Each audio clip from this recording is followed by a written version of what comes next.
Voici plusieurs semaines que nous revisitons ensemble l'histoire de France grâce à notre neuvaine, et nous pouvons être frappés par la sollicitude de Dieu pour notre nation. La fidélité de Dieu pendant des siècles à son égard nous fait penser à celle qu'il a eue avec le peuple hébreu dans l'Ancien Testament. Quelle patience malgré les manques de correspondance de son peuple. De même, Dieu n'abandonne pas la France au milieu des turpitudes de son histoire.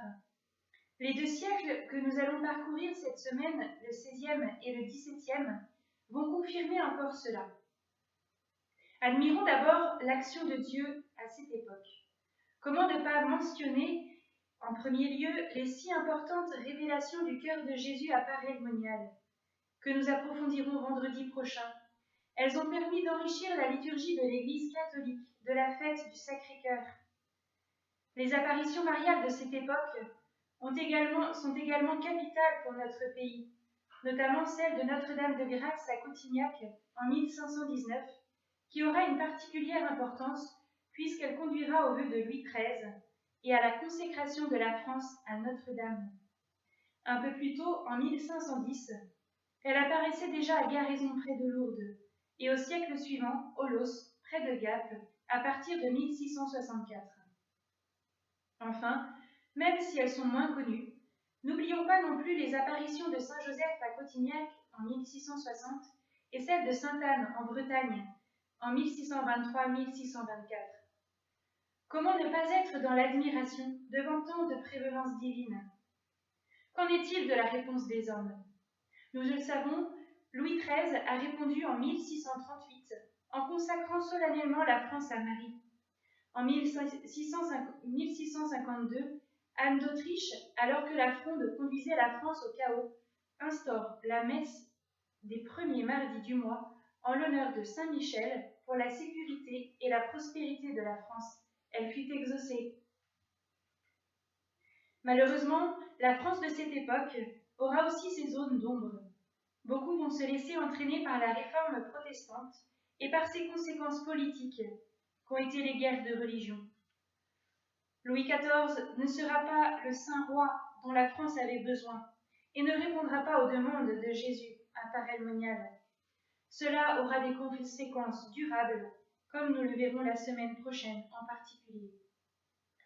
Brièvement, rappelons-nous les rois de ces 2 siècles, Louis XII, puis François Ier, le roi de la Renaissance, Henri II, François II, Charles IX et Henri III pendant les guerres de religion, Henri IV, le protestant converti au catholicisme, qui permit la pacification, Louis XIII, qui permit au royaume de France de devenir le royaume de Marie, et enfin Louis XIV, le roi Soleil. Pour avoir un regard d'ensemble de ces 2 siècles d'effervescence en France, nous l'aborderons sous 3 angles.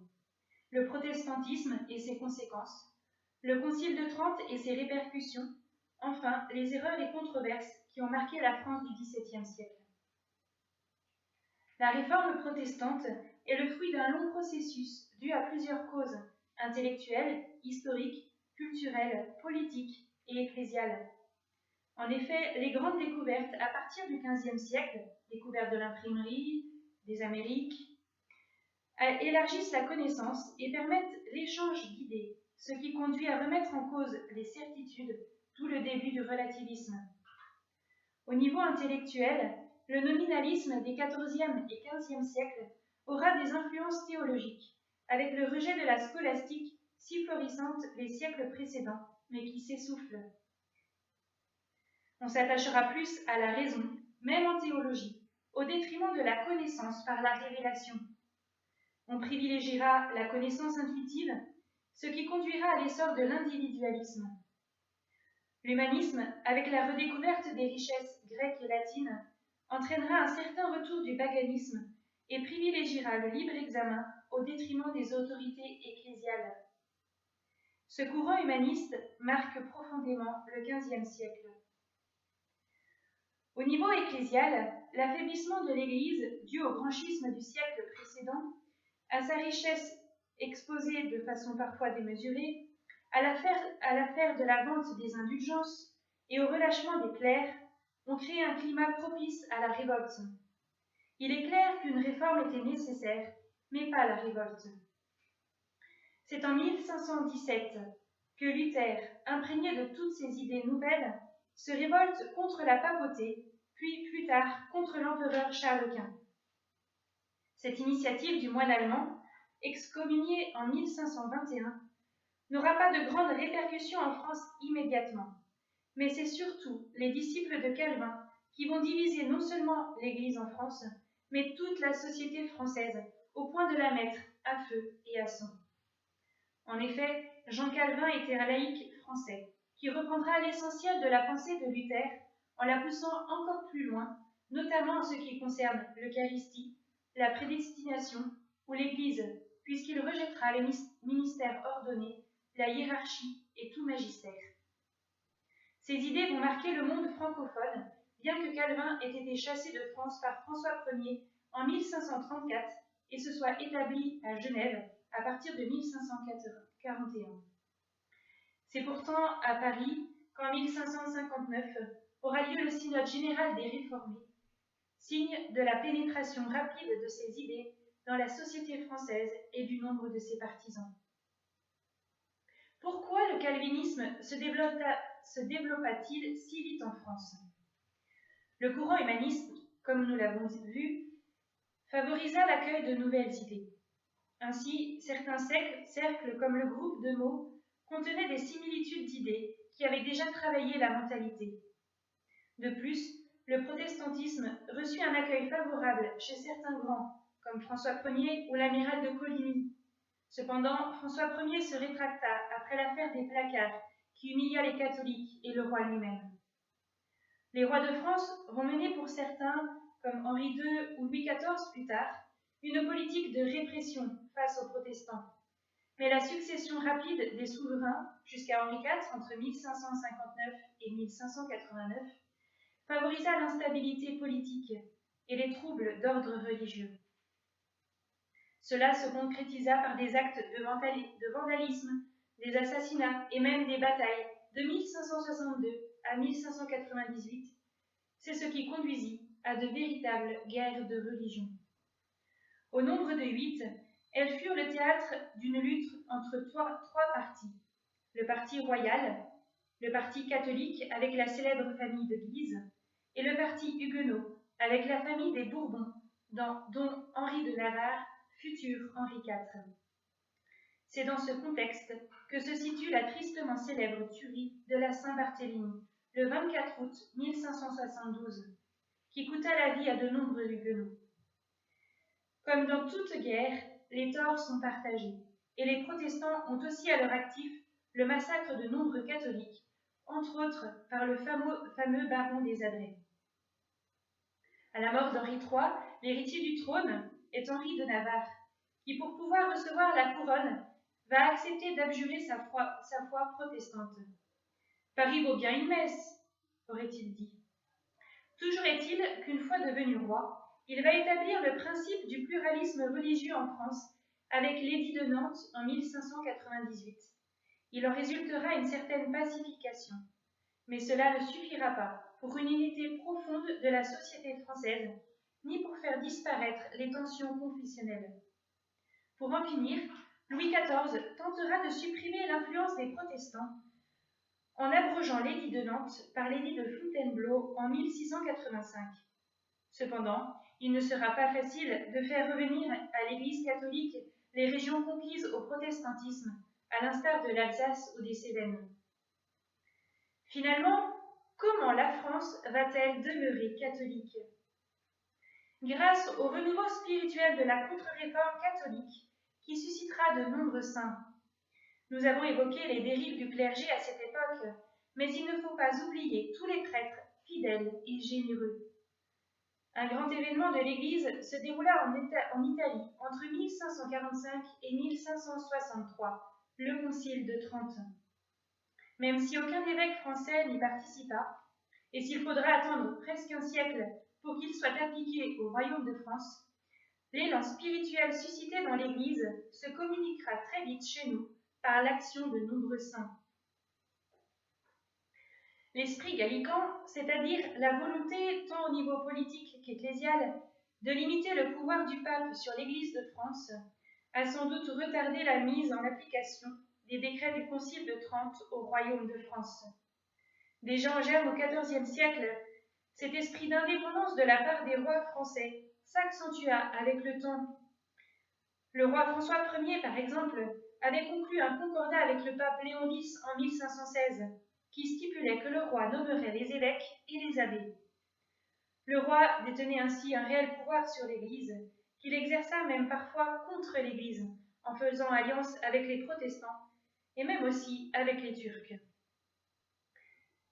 L'Église perdait alors l'indépendance qu'elle avait acquise au siècle précédent et par conséquent sa liberté, tout en demeurant la religion d'État. Malgré tout, le souffle de la contre-réforme catholique va susciter un certain renouveau en France au XVIe siècle. Ce sera plus l'œuvre des saints que de décisions venues d'en haut. Nous pouvons penser à la naissance des Jésuites qui aura lieu à Paris et qui se développera beaucoup en France, donnant à l'Église de nombreux saints, comme saint Pierre Fabre, premier disciple de saint Ignace, puis saint Isaac Jogues et saint Jean de Brébeuf, missionnaires français au Canada, la Nouvelle-France, sans oublier saint François Xavier, saint Jean-François Régis ou d'autres moins connus, comme les bienheureux Jacques et Guillaume, jésuites, martyrs de l'Eucharistie à Aubenas en Ardèche. La réforme du Carmel, engagée par sainte Thérèse d'Avila en Espagne, trouvera un écho en Madame Acari, qui promut cette réforme à Paris et dans d'autres villes de France, avant d'entrer elle-même au Carmel à la mort de son mari. Saint François de Sales marquera la spiritualité avec ses ouvrages écrits en français, ce qui était rare à l'époque, donnant ainsi sa marque à la langue française, qui est devenue la langue officielle lors de la déclaration de Villers-Cotterêts en 1539. Son action auprès des calvinistes fut très remarquable au point de ramener la région du Chablais au catholicisme. Il demandait un jour à un calviniste « Pouvait-on être sauvé avant la réforme ?» Ce dernier répondit « Oui. » Alors, pourquoi les guerres de religion? Il fonda la Visitation avec sainte Jeanne de Chantal, ordre qui se répandit si vite qu'il comptait 86 monastères à la mort de sa fondatrice et qui donna à l'Église tant de saintes françaises dont sainte Marguerite Marie. Il faudrait en rajouter encore beaucoup, comme saint Jean-Baptiste de la Salle, l'artisan de l'alphabétisation des pauvres. Le XVIIe siècle verra un grand renouveau avec la naissance de nouveaux ordres qui touchent à tous les domaines. La spiritualité connaît un essor considérable avec des répercussions sur les siècles suivants. Pour ne citer que quelques noms, Pierre de Bérulle qui fonde l'oratoire en France ainsi que l'école française de spiritualité, Monsieur Ollier qui fonde les Sulpiciens, Saint Jean-Eudes et la dévotion au cœur de Jésus et de Marie. Les séminaires furent grâce à cela renouvelés dans leur manière de donner la formation et les prêtres soutenus dans leur vie spirituelle. Nous ne pouvons pas oublier la grande figure populaire de Monsieur Vincent, le père des orphelins et des pauvres, qui mit en place les œuvres de charité, grâce aux filles de la charité fondées avec sainte Louise de Marillac. Pour l'éducation, les frères des écoles chrétiennes de Saint Jean-Baptiste de la Salle permirent à des générations de garçons pauvres de suivre une scolarité, alors que les Ursulines entreprirent pour la première fois l'éducation de jeunes filles. C'est le siècle des grands sermons comme ceux de Bossuet ou de Bourdaloue. Ce renouveau lumineux ne se fit pas sans difficulté en raison d'un développement de nouvelles erreurs au sein même du catholicisme. Nous venons de voir que la vie bouillonnante du XVIIe siècle a donné naissance à de nombreuses et bonnes initiatives. La vie intellectuelle ne sera pas en reste, comme en témoigne l'essor de la littérature, avec Molière, Racine, Bossuet, Corneille, Pascal. Qui ne connaît les célèbres fables de La Fontaine? Richelieu fondera l'Académie française en 1635, afin de garantir la pureté de la langue française et contribuer au prestige culturel et religieux du royaume, en favorisant les disciplines intellectuelles et artistiques. Mais cette période féconde a eu aussi son lot d'erreurs et de controverses. Nous évoquerons surtout celle du jansénisme, qui eut un grand retentissement en France. En 1640, le jansénisme fit la promotion d'une erreur déjà connue, puisque saint Augustin l'avait combattue contre Bélage. Dieu qui t'a créé sans toi ne te sauvera pas sans toi, disait le saint évêque d'Hippone. De quoi s'agit-il? Comment discerner la place respective de la grâce divine et de la liberté humaine dans le salut? Le Concile de Trente avait réaffirmé la nécessaire coopération de l'homme à la grâce. Cependant, l'évêque néerlandais Jansénius maintenait l'idée de l'incapacité de l'homme à contribuer à son salut. Le pape a condamné sa doctrine en 1653. L'épicentre français de ce courant se trouvait à l'abbaye de Port-Royal et eut une grande influence sur les mentalités pendant plusieurs siècles. L'austérité, la rigidité, la crainte excessive de Dieu et la peur d'être indigne de communier éloignaient les fidèles des sacrements et refroidissaient l'amour de Dieu dans les cœurs. Les jésuites luttèrent contre cette erreur qui eut aussi des influences politiques, puisque Louis XIV intervint lui-même énergiquement contre eux et à partir de 1661,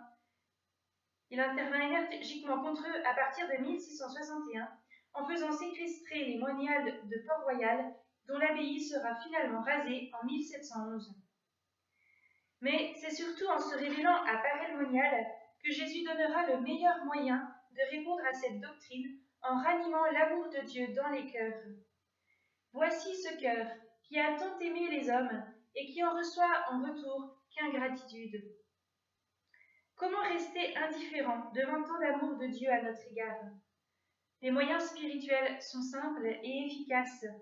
Communion réparatrice, contemplation du cœur de Jésus et heure sainte d'adoration. Les idées libérales commencent aussi à faire leur apparition pour se développer rapidement avec Montesquieu et conduire au scepticisme de Diderot, Voltaire et Rousseau. Hostiles à toute religion révélée, les sceptiques ont tout de même une croyance en Dieu. Le XVIIe siècle est aussi le siècle de Descartes, dont le doute méthodique pour explorer la réalité à la lumière de la seule raison portait en elle les prémices des erreurs rationalistes et athéistes. Malheureusement, aucun renouveau théologique ne sera en mesure de contrer ces nouvelles erreurs. Nous en verrons toutes les conséquences dans le siècle qui suivra, mais aussi les conséquences néfastes encore aujourd'hui. Ces 2 siècles nous montrent à tous les niveaux la richesse foisonnante de la culture française malgré les ombres et les gros nuages noirs qui commencent à poindre à l'horizon. Dieu y fut à l'œuvre de façon tout à fait extraordinaire. Le livre du Deutéronome nous dit « Quelle est en effet la grande nation dont les dieux soient aussi proches que le Seigneur notre Dieu est proche de nous chaque fois que nous l'invoquons? Ne pourrait-on pas en dire de même de la France ? Alors, gardons confiance dans les combats que nous avons encore à mener aujourd'hui pour le relèvement de notre nation chrétienne. »